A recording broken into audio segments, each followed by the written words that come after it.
देखिए, आज जो है हाइब्रिडाइजेशन के बारे में चर्चा करेंगे कि हाइब्रिडाइजेशन क्या होता है। ठीक है, तो हाइब्रिडाइजेशन जानने से पहले ये जानना ज़रूरी है कि हाइब्रिडाइजेशन ज़रूरी क्यों है। ठीक है, तो वही मैंने लिख रखा है, व्हाई रिक्वायर। ठीक है, हाइब्रिडाइजेशन क्या है ये जानने से पहले पता होना चाहिए कि क्यों ज़रूरी है, क्यों आया हाइब्रिडाइजेशन। जैसे आपने वैलेंस बॉन्ड थ्योरी पढ़ा, तो उसमें पढ़ा कि वैलेंस बॉन्ड थ्योरी क्यों ज़रूरी है।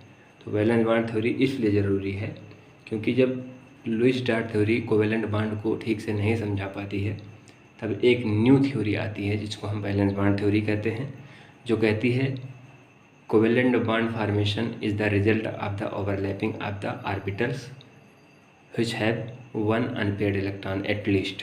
ठीक है, तो वैलेंस बॉन्ड थ्योरी इसलिए आई क्योंकि वो कोवेलेंट बॉन्ड को समझाना चाहती है। तो ऐसे ही हाइब्रिडाइजेशन क्यों आया, जैसे वैलेंस बॉन्ड थ्योरी क्यों आई, कोवेलेंट बॉन्ड को जब लुईस डार्ट थ्योरी नहीं समझा पा रही थी, तब एक न्यू थ्योरी आई जिसको हमने वैलेंस बॉन्ड थ्योरी कहा। अब जब वैलेंस बॉन्ड थ्योरी भी फेल होने लग गई कुछ चीज़ों को एक्सप्लेन करने में, तब एक न्यू कॉन्सेप्ट अराइज हुआ जिसको हमने कहा हाइब्रिडाइजेशन। ये जो है वैलेंस बॉन्ड थ्योरी का एक्सटेंशन है। ठीक है, मतलब थोड़ा सा सुधार है जिसको हम कहते हैं मॉडर्न वीपीटी। ठीक है, तो ये मॉडर्न वीपीटी है।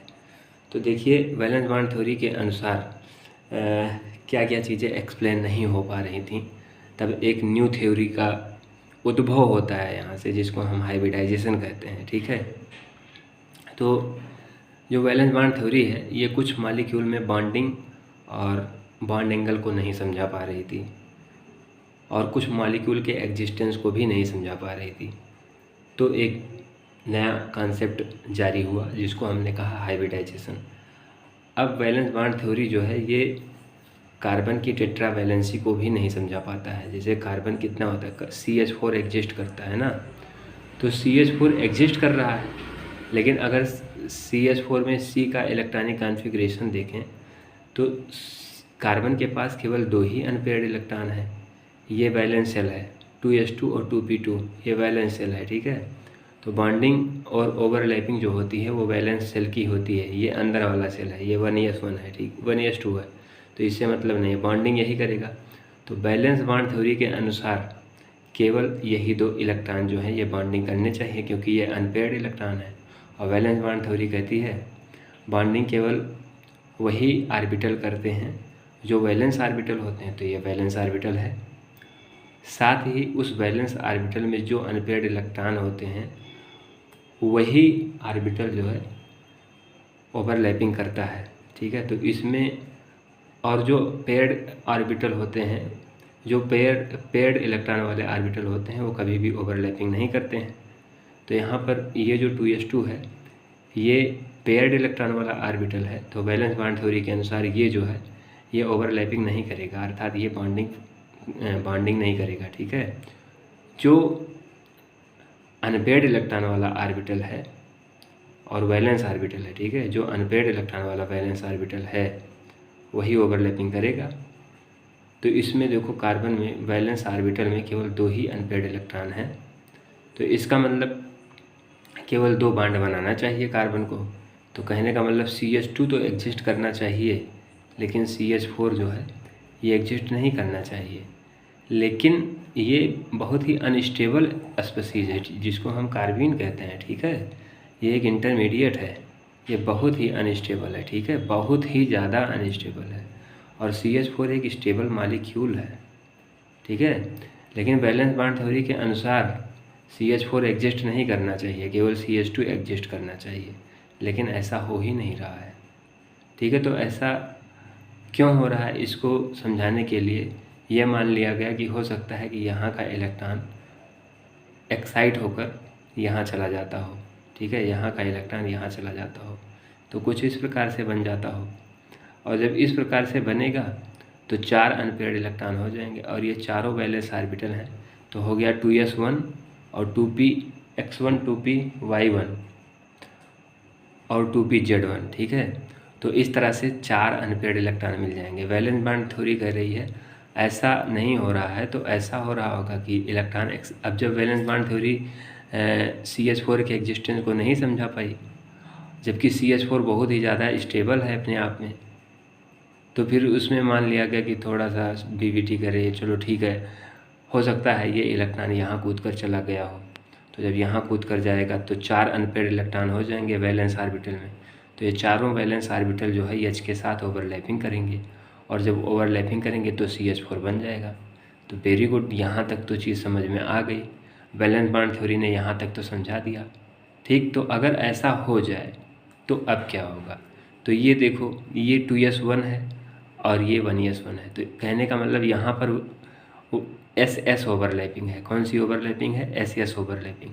और ये कौन सी ओवरलैपिंग होगी? PXS। PX यहाँ पर मैं बता नहीं रहा हूँ, लेकिन ये 1s1 है, ये भी 1s1 है, ये भी 1s1 है। तो SP SP SP, तो ये जो ओवरलैपिंग हो रही है ये PS ओवरलैपिंग है। ठीक है, तो PS ओवरलैपिंग के फलस्वरूप 3 बॉन्ड बनेंगे, जो हमने दिखा दिया। PS ओवरलैपिंग के फलस्वरूप 3 बॉन्ड बनेंगे, 1 2 3, और SS ओवरलैपिंग के फलस्वरूप ये बॉन्ड बनेगा। तो आप लोग जानते हैं S ऑर्बिटल जो होता है गोलाकार होता है, P ऑर्बिटल जो होता है ये ऐसा होता है। तो P ऑर्बिटल लेंथ में ज़्यादा है और S ऑर्बिटल लेंथ में कम है। तो कहने का मतलब जो S ऑर्बिटल है ये जब ओवरलैपिंग करेगा तो ये बॉन्ड छोटा होगा, और जब PS ऑर्बिटल ओवरलैपिंग करेगा तो ये बॉन्ड बड़ा होगा। तो ऐसा होना चाहिए वैलेंस बॉन्ड थ्योरी के अनुसार, थोड़ी सी जो एक्सटेंडेड वैलेंस बॉन्ड थ्योरी है उसके अनुसार ऐसा होना चाहिए कि अगर CH4 एग्जिस्ट कर रहा है तो इसमें 3 बॉन्ड तो एक जैसे होने चाहिए, लंबे लंबे, और एक बॉन्ड छोटा होना चाहिए। साथ में आप लोग जानते हैं जो 3 ऑर्बिटल होते हैं PX PY PZ, ठीक है, ये एक तो X डायरेक्शन में ओरिएंट होता है, एक Y डायरेक्शन में ओरिएंट होता है, ठीक है, और एक Z डायरेक्शन में। ठीक, तो देखिए X Y और ये Z, ठीक है। तो अब बताइए, मैं दिखा दे रहा हूँ, अगर इसको X डायरेक्शन मान लेता हूँ, ठीक है, इधर देखिए ये X डायरेक्शन और एक Y डायरेक्शन, ठीक, और एक जो है ये Z डायरेक्शन है। ठीक, ये जो है ये Z डायरेक्शन है, ये ऊपर की तरफ उठी हुई है। ठीक, तो एक ऑर्बिटल तो इधर है PX और एक ऑर्बिटल इधर है PY, और एक ऑर्बिटल जो PZ है वो इधर है। ठीक, तो plus plus minus, plus plus phase minus, plus plus phase minus. ठीक, तो यहाँ पर देखो इन तीनों के बीच में एंगल जो है कितना है? 90 डिग्री। ये PX है और ये PY है। ठीक, तो यहाँ पर देखो PX और PY के बीच में जो एंगल बन रहा है 90 डिग्री का बन रहा है। ठीक, और PZ को अगर बनाता हूँ तो PZ ऐसा होगा। तो देखो तीनों जो ऑर्बिटल हैं PX PY और PZ, ये तीनों एक दूसरे के परपेंडिकुलर हैं। ठीक, तो जब PS ओवरलैपिंग हुई होगी तो जो PS ओवरलैपिंग के फलस्वरूप 3 बॉन्ड बने, वो तीनों के बीच में बॉन्ड एंगल 90 डिग्री होना चाहिए। ठीक है, तो वही मैं बताना चाह रहा हूँ कि यहाँ पर जो बॉन्ड एंगल है ये और ये, ठीक, और एक बॉन्ड एंगल अंदर, ठीक है, तो ये तीनों बॉन्ड एंगल जो है 90 डिग्री के होने चाहिए।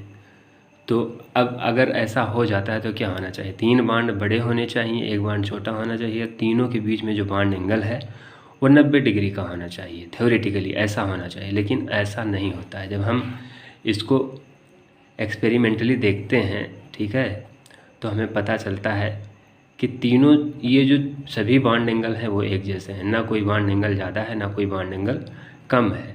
और साथ में जो ये हाइड्रोजन के बॉन्ड हैं, ये कोई भी बॉन्ड जो है ना तो बड़ा है ना तो छोटा है, ये सब आपस में बराबर हो रहा है। तो कहने का मतलब फिर वैलेंस बॉन्ड थ्योरी फेल हो रही है इन चीज़ों को समझाने में। ठीक है, तो अब नया कॉन्सेप्ट अराइज होता है, ठीक है, वो कॉन्सेप्ट कहलाता है हाइब्रिडाइजेशन। यहाँ पर देखो थ्योरेटिकली ऐसा होना चाहिए, ठीक है, लेकिन ऐसा नहीं हो रहा है। अब यहाँ पर क्या हो रहा है? All bond angle and all bond length are equal, ठीक है, एक्सपेरिमेंटली ऐसा देखा जा रहा है। लेकिन थ्योरेटिकली ऐसा होना चाहिए कि 3 लंबे होने चाहिए, एक छोटा होना चाहिए, तीनों के बीच में बॉन्ड एंगल 90 डिग्री होना चाहिए, ये बॉन्ड एंगल कुछ और होना चाहिए। लेकिन एक्सपेरिमेंटली जब देखा जाता है तो सभी बॉन्ड एंगल एक जैसे, सभी बॉन्ड लेंथ एक जैसी। तो ऐसा क्यों हो रहा है? तो इसको समझाने के लिए यहाँ पर कहा जा रहा है कि ये ओवरलैपिंग जो है, ये जो हमने डायरेक्ट ओवरलैपिंग करवा दिया कि मतलब सबसे पहले वैलेंस ऑर्बिटल में अनपेयर्ड इलेक्ट्रॉन डालो 4, उसके बाद में बॉन्डिंग करवा दो, लेकिन ऐसा नहीं होता है। इसमें कह रहा है कि बॉन्डिंग करने से पहले मिक्स होकर सभी ऑर्बिटल एक जैसे हो जाएंगे, ठीक है।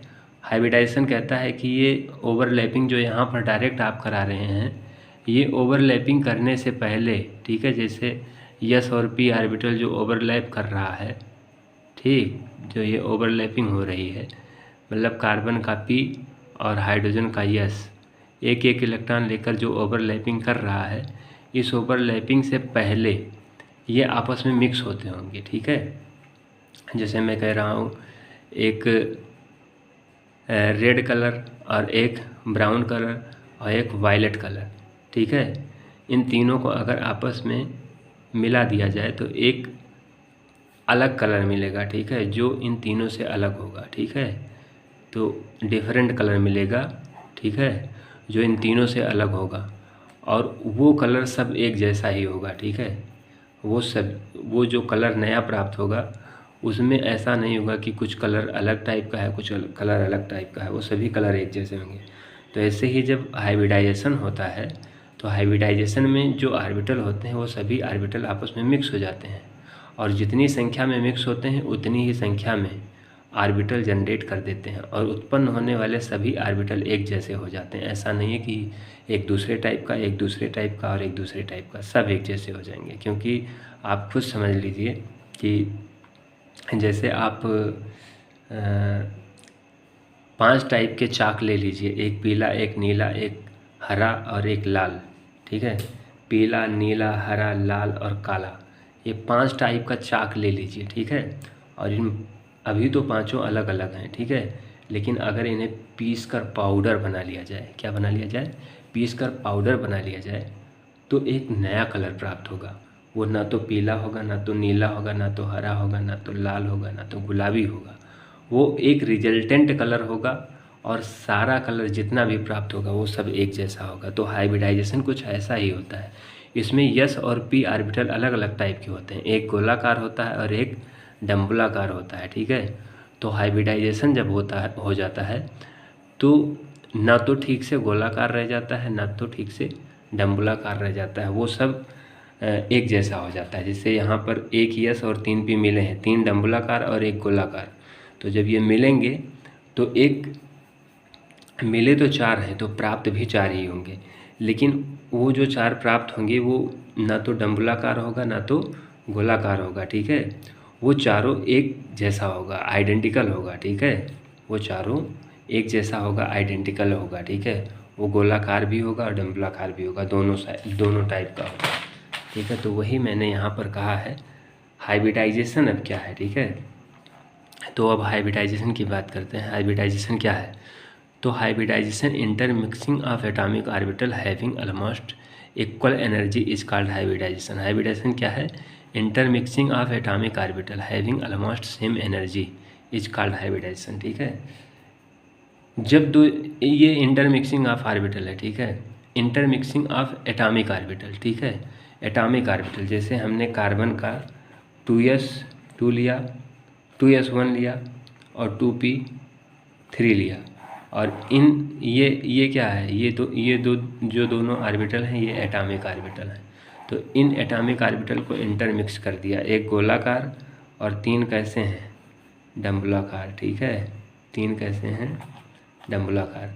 तो इन सबको आपस में मिक्स कर दिया गया। ये जो घटना है यही क्या है, इंटरमिक्सिंग ऑफ एटॉमिक ऑर्बिटल, ये जो है, ठीक है, इसी को हम क्या कहते हैं, हाइब्रिडाइजेशन। क्या कहते हैं? हाइब्रिडाइजेशन, ठीक है। तो इसमें 2s और 2p की ऊर्जा जो होती है ये लगभग आपस में बराबर होती है, ठीक है। हाइब्रिडाइजेशन के लिए ज़रूरी है कि जो एटॉमिक ऑर्बिटल आपस में मिक्स होकर नए ऑर्बिटल उत्पन्न कर रहे हैं, उन मिक्स होने वाले ऑर्बिटल की जो एनर्जी है वो लगभग आपस में बराबर होनी चाहिए, बहुत ज़्यादा डिफरेंस नहीं होना चाहिए, ठीक है। जैसे 3s और 3p ये आपस में इंटरमिक्स हो जाएंगे क्योंकि इनकी ऊर्जा में बहुत ज़्यादा अंतर नहीं है। लेकिन अगर आप कहते हैं 3s और 5d इंटरमिक्स हो जाएं तो ये जीवन में नहीं होंगे, ठीक है। ये आप मर जाएंगे, मरकर दूसरा जन्म ले लेंगे, तब भी ये जो है कभी भी हाइब्रिडाइजेशन नहीं करेंगे। ये आपस में इंटरमिक्स कभी भी नहीं होंगे, ये चीज़ आप ध्यान रखेंगे, ठीक है। 4s और 3d ये तो आपस में मिक्स हो सकते हैं, ठीक है, ये तो आपस में इंटरमिक्स हो सकते हैं। लेकिन अगर आप कहें 4s और 4d आपस में मिक्स हो जाएं, ठीक है, तो इनका मिक्स होना थोड़ा कठिन होता है, ठीक है। 4s और 4d का मिक्स होना थोड़ा सा कठिन होता है और किसी किसी कंडीशन में ऐसा देखा जाता है कि ये जो है मिक्स हो जाते हैं। लेकिन अगर आप कहें 4s और 5d मिक्स हो जाएं तो ये जीवन में मिक्स नहीं होंगे, ठीक है। तो ये चीज़ है। तो इंटरमिक्सिंग ऑफ एटॉमिक ऑर्बिटल की मुख्य कंडीशन क्या है? मुख्य कंडीशन ये है कि उनकी जो ऊर्जा है आपस में लगभग बराबर होनी चाहिए, तभी वो इंटरमिक्स होंगे, अन्यथा इंटरमिक्स नहीं होंगे। This is most important condition for the hybridisation, that is the energy of atomic orbital should be almost same, ठीक है। तो ये चीज़ अब इसमें कह रहा है कि यही जो है हाइब्रिडाइजेशन है। Combining orbital in hybridisation always same with the generated hybridised orbital. कहने का मतलब ये है जो ऑर्बिटल हाइब्रिडाइजेशन में भाग लेते हैं वे उनकी संख्या जो होती है जनरेटेड हाइब्रिडाइज्ड ऑर्बिटल की संख्या के सदैव बराबर होती है, ठीक है। जो हाइब्रिडाइज्ड ऑर्बिटल प्राप्त हो रहे हैं और जो हाइब्रिडाइजेशन में ऑर्बिटल पार्टिसिपेट कर रहे हैं उनकी संख्या सदैव आपस में बराबर होती है, ठीक है। ये चीज़ जो हाइब्रिडाइज्ड ऑर्बिटल उत्पन्न होते हैं उन सभी ऑर्बिटल्स की ऊर्जा और साइज, रूप, रंग, आकृति, विकृति ये सब एक जैसी होती है, ठीक है। लेकिन जो मिक्सिंग ऑर्बिटल होते हैं, जो मिक्स होने जाते हैं, वो अलग अलग टाइप के हो सकते हैं। लेकिन जो हाइब्रिडाइज्ड ऑर्बिटल होते हैं वो सब एक जैसे होते हैं। इसीलिए जब वो ओवरलैपिंग करते हैं तो जो बॉन्ड होता है वो सब एक जैसा होता है। जैसे CH4 में जो चारों एच हैं, ये चारों एच का जो बॉन्ड लेंथ है आपस में बराबर है, क्योंकि कार्बन का 2s1 और 2p3 एक s और 3p आपस में जब हाइब्रिडाइज हुए तो 4 ऑर्बिटल जनरेट हुए, ठीक है। चारों क्या हैं? sp3 हैं और जनरेटेड सभी ऑर्बिटल एक जैसे हैं। तो जब सभी एक जैसे हैं तो वो सब एक जैसा ही बॉन्ड बनाएंगे, ठीक है, वो सब एक जैसा ही बॉन्ड बनाएंगे। तो यही चीज़ है। अब इसमें मैं समझा रखा हूँ कि 1s और 1p मतलब जितने ऑर्बिटल मिक्स होंगे उतने ही हाइब्रिडाइज्ड ऑर्बिटल मिलेंगे। एक s और एक p अगर मिलता है तो 2sp मिलेगा, ठीक है। एक s और 2p मिल जाए तो ऐसी हाइब्रिडाइजेशन क्या होगी? sp2, लेकिन हाइब्रिड क्या होगी? sp2, ठीक है। लेकिन हाइब्रिडाइज्ड ऑर्बिटल जो है इनकी संख्या कितनी होगी? एक s है, 2p है, तो कितना कितना ऑर्बिटल कंबाइन हुआ? 3 कंबाइन हुआ, तो मिलेगा कितना? 3 ही तो मिलेगा, ठीक है। अब देखो यहाँ पर एक s और 3p है तो क्या होगा? sp3 हाइब्रिडाइजेशन होगा, ठीक है। लेकिन यहाँ पर कंबाइनिंग ऑर्बिटल कितने हैं? 1 और 3 कितना? 4 ना। तो अगर 4 कंबाइन हो रहे हैं तो 4 ही हाइब्रिडाइज्ड ऑर्बिटल मिलेंगे, ठीक है। यहाँ पर कितने कंबाइन हो रहे हैं? 1, 3, 4 और 1, 5 मिलेंगे। और हाइब्रिडाइजेशन क्या होगी? s और p के आगे क्या लिखा है? 3 और d के आगे क्या लिखा है? 1, तो 1 को नहीं लिखते हैं, sp3d, ठीक है। तो जब ये ऑर्बिटल हाइब्रिडाइज्ड ऑर्बिटल प्राप्त होते हैं, जब एटॉमिक ऑर्बिटल जो है, जो एटम है, जब इसके ऑर्बिटल हाइब्रिडाइज्ड हो जाते हैं तो वो स्पेस में अपने आप को उस एटम के चारों तरफ अरेंज कर लेते हैं, ठीक है, एक ज्योमेट्री में, ठीक है। एक ज्योमेट्री में जब किसी एटम के जो एटॉमिक ऑर्बिटल हैं जब वो हाइब्रिडाइज्ड हो जाते हैं तो हाइब्रिडाइज्ड होने के बाद में वो सब एक जैसे हो जाते हैं, ठीक है। और सब एक जैसे हो जाते हैं, जब वो हाइब्रिडाइज्ड हो जाते हैं तब वो अलग अलग नहीं रहते हैं, स्पेस में उस एटम के अराउंड अपने आप को एडजस्ट कर लेते हैं, ठीक है। जैसे एक एटम ये है और इसका एक S और 2 P आपस में कंबाइंड हुआ तो क्या बनाएगा, sp2 बनाएगा ना। और कितना कितना जितना मिक्स हुआ है उतना ही, एक S मिक्स हुआ है और 2 P मिक्स हुआ है तो 2 sp2 बनाएगा। कितना, एक S और 2 P मिक्स हुआ है तो कितना होगा, 1 और 2 कितना, 3 हुआ ना। तो 3 sp2 हाइब्रिड ऑर्बिटल प्राप्त होंगे। S ऐसा होता है और P ऐसा होता है। तो जब दोनों आपस में मिलेंगे तो कुछ ऐसा मिलेगा, ये ठीक है, कुछ ऐसा मिलेगा। एक और मिलेगा, ठीक ऐसा, और एक और मिलेगा ऐसा। तो ये सब क्या है, 3 ऑर्बिटल मिलेंगे और तीनों क्या होंगे, sp2 होंगे। तीनों क्या होंगे, sp2। अब ये तीनों अपने आप को इस एटम के जो ऑर्बिटल थे, ये जो तीनों ऑर्बिटल थे इस एटम के थे। तो जब ये आपस में हाइब्रिडाइड हुए तो ये 3 ऑर्बिटल जनरेट हुए, तीनों एक जैसे हैं, ठीक है। तो ये इस एटम के चारों तरफ अपने आप को एडजस्ट करेंगे। कैसे एडजस्ट करेंगे, ऐसे एडजस्ट करेंगे, ठीक ऐसे, ठीक। ये मैं छोटा वाला बना रहा हूँ, ठीक है, और फिर ऐसे, ठीक। तो ये जो अरेंजमेंट है ऑर्बिटल का, ये क्या होगा, ट्राइगोनल प्लेनर होगा, ठीक। ये अरेंजमेंट ट्राइगोनल प्लेनर होगा, ठीक है।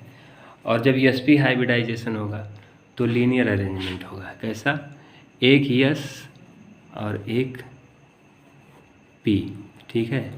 S और P आपस में इंटरमिक्स हुए तो क्या बनेगा, 2 ऑर्बिटल बनेंगे, ठीक।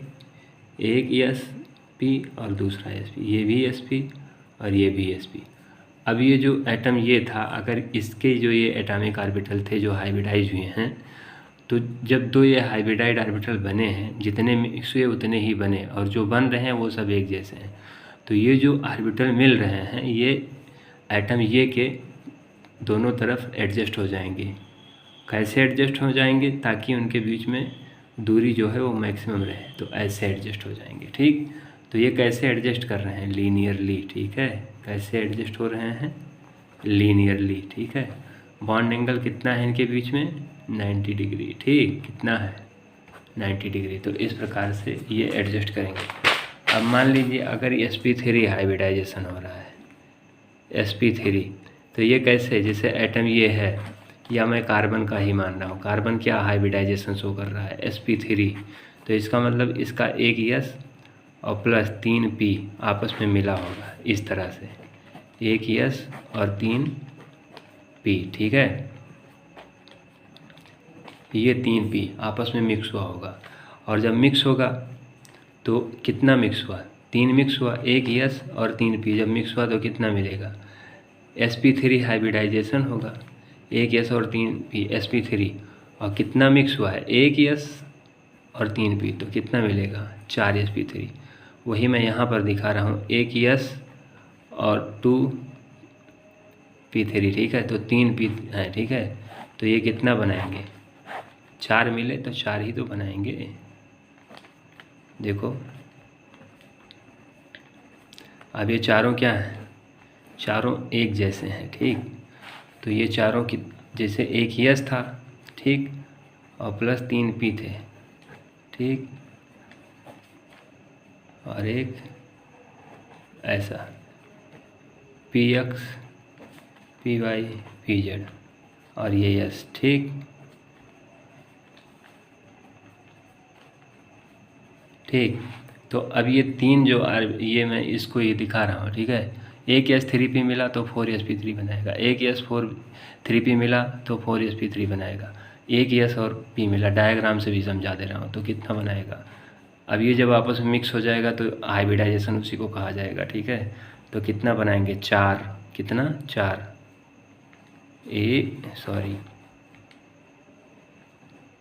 1 2 3 4, ठीक है। तो जब ये आपस में मिक्स होंगे तो 4 इस प्रकार से बनाएंगे, ठीक। तो कहने का मतलब कार्बन के जो ऑर्बिटल थे, एटॉमिक ऑर्बिटल ये वाले, ये आपस में मिक्स हुए तो जब मिक्स हुए तो क्या बना लिए, ये हाइब्रिडाइड ऑर्बिटल।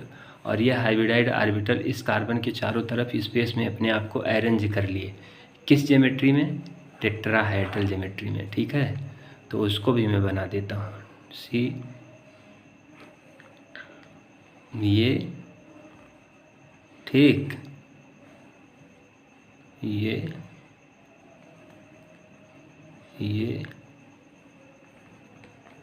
ठीक, तो इस तरह से, तो यहाँ बीच में कार्बन है। ठीक है, तो ये जो हाइब्रिडाइड ऑर्बिटल हैं स्पेस में देखो किस ज्योमेट्री में अरेंज हो गए, टेट्राहेड्रल ज्योमेट्री में।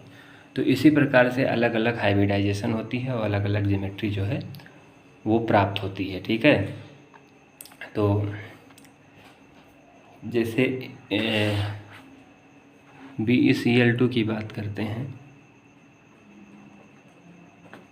तो इसमें देखो Be जो है इसका जो इलेक्ट्रॉनिक कॉन्फ़िगरेशन है, ये परमाणु क्रमांक 4 है, तो इसका 1s2 और फिर 2s2 होगा। ठीक है, तो कुल मिलाकर जो BeCl2 है वैलेंस बॉन्ड थ्योरी के अनुसार नहीं एग्जिस्ट करना चाहिए। ठीक, क्योंकि सभी इलेक्ट्रॉन जो हैं ये देखो पेयर्ड हैं। ठीक, सभी इलेक्ट्रॉन पेयर्ड हैं। ठीक, 1s2 2s2, तो वैलेंस बॉन्ड थ्योरी के अनुसार तो वही ऑर्बिटल बॉन्ड बनाते हैं जो वैलेंस ऑर्बिटल हो और उनमें एक अनपेयर्ड इलेक्ट्रॉन पाया जाए। तो वैलेंस ऑर्बिटल ये है और कोई अनपेयर्ड इलेक्ट्रॉन नहीं पाया जाता है। तो जब कोई अनपेयर्ड इलेक्ट्रॉन नहीं पाया जाता है तो ये बॉन्डिंग नहीं करेगा। ठीक है, ये हाइब्रिडाइज, ये जब बॉन्डिंग नहीं करेगा तो BeCl2 एग्जिस्ट ही नहीं करेगा। ठीक है, तो Be जो है ये स्वतंत्र रूप से रहना चाहिए वैलेंस बॉन्ड थ्योरी के अनुसार, लेकिन ये भी एक्सप्लेन नहीं कर पा रहा है ये चीज़ को, क्योंकि BeCl2 एग्जिस्ट करता है बहुत अच्छे से। ठीक है, और इसमें एग्जिस्टेंस देखा जाता है। तो इसको जब वैलेंस बॉन्ड थ्योरी नहीं समझा पाती है तो एक्सटेंडेड वैलेंस बॉन्ड थ्योरी आती है, वो कहती है 1s2 जो है और 2s2 जो है, इसके बाद में 2p भी कहीं पड़ा होगा। ठीक, 2p भी कहीं पड़ा होगा, 2s2 और 2p। ठीक है, तो 2p अभी खाली है। ठीक है, तो अब क्या होगा, वैलेंस ऑर्बिटल आप ले लीजिए, 2s2 और 2p 0, तो कुछ ऐसा हो रहा होगा। ठीक, अब देखो ये क्या हो रहा होगा, ग्राउंड स्टेट रहा होगा और फिर ये एक्साइटेड स्टेट बनता होगा। हम थोड़ी सी एनर्जी देंगे और ये जो इलेक्ट्रॉन है ये यहाँ पहुँच जाएगा, तो कुल मिलाकर ये बन जाएगा। ठीक, अब अगर यहीं तक सीमित रह जाएं तो ये क्या है 2s1 और ये क्या है 2px1, और यहाँ पर अगर Cl लेकर आते हैं तो Cl का जो है 3p5 कॉन्फ़िगरेशन होता है, 3p5 लास्ट में कॉन्फ़िगरेशन होता है। तो यहाँ पर जो ओवरलैपिंग होगी ये ps ओवरलैपिंग होगी और यहाँ पर जो ओवरलैपिंग होगी ये pp ओवरलैपिंग होगी। तो यहाँ पर BeCl2 में इस प्रकार से BeCl2 जो है एग्जिस्ट करना चाहिए। ठीक है, सॉरी, इस प्रकार से BeCl जो है Cl2 एग्जिस्ट करना चाहिए। एक बॉन्ड तो छोटी होनी चाहिए। ठीक है, क्योंकि यहाँ पर एक बॉन्ड PS ओवरलैपिंग से बन रहा है, तो एक बॉन्ड छोटी होनी चाहिए और एक बॉन्ड जो है ये बड़ी होनी चाहिए, क्योंकि ये जो बॉन्ड है ये PP ओवरलैपिंग से बन रहा है और ये PS। ठीक है, तो ये क्या होना चाहिए, शॉर्ट होना चाहिए और ये क्या होना चाहिए, लॉन्ग होना चाहिए। ठीक है, लेकिन एक्सपेरिमेंटली देखा जाता है कि BeCl2 में ये दोनों क्या हैं, इक्वल हैं, दोनों बॉन्ड लेंथ जो है वो इक्वल है। तो इक्वल क्यों हो रही हैं, तो इक्वल इसलिए हो रही होंगी क्यों जब बॉन्ड ओवरलैपिंग करने से पहले ये आपस में मिक्स होते होंगे, मतलब हाइब्रिडाइजेशन होता होगा। तो एक S और एक P, ठीक है, जब आपस में यहाँ पर देखो BeCl2 में BeCl2, ठीक है, इसमें जो है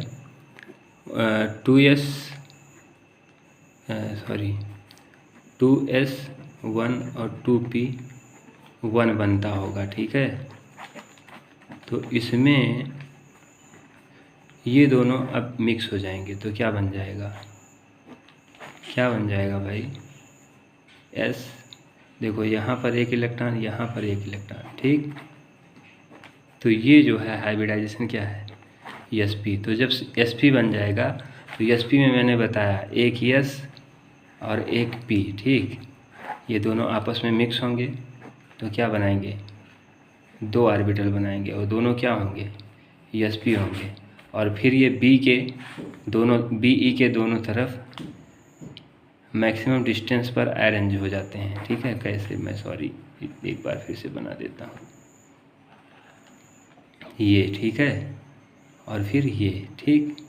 तो इसका लोब इसमें दिखेगा और इसका लोब इसमें दिखेगा, ठीक। ये प्लस है और ये प्लस है, ये माइनस है, ये माइनस है, ठीक है।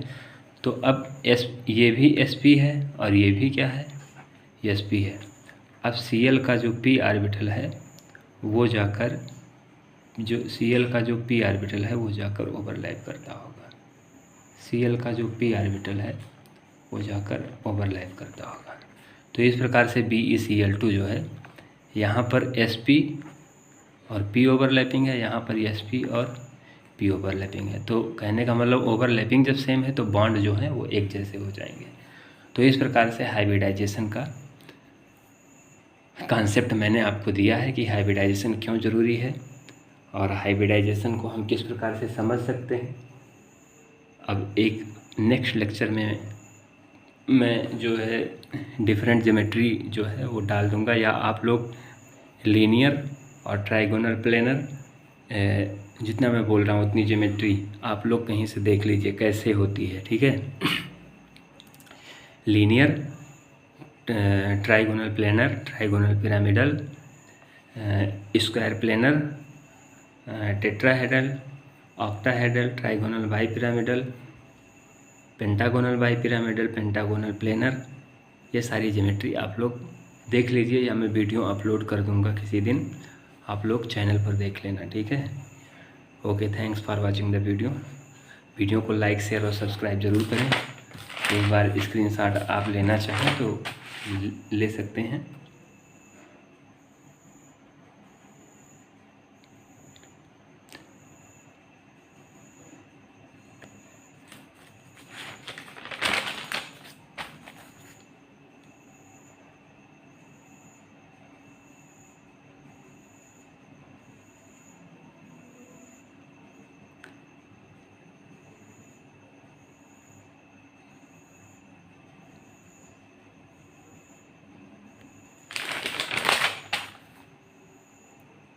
ये बस आप समझने के लिए इसको देख सकते हैं।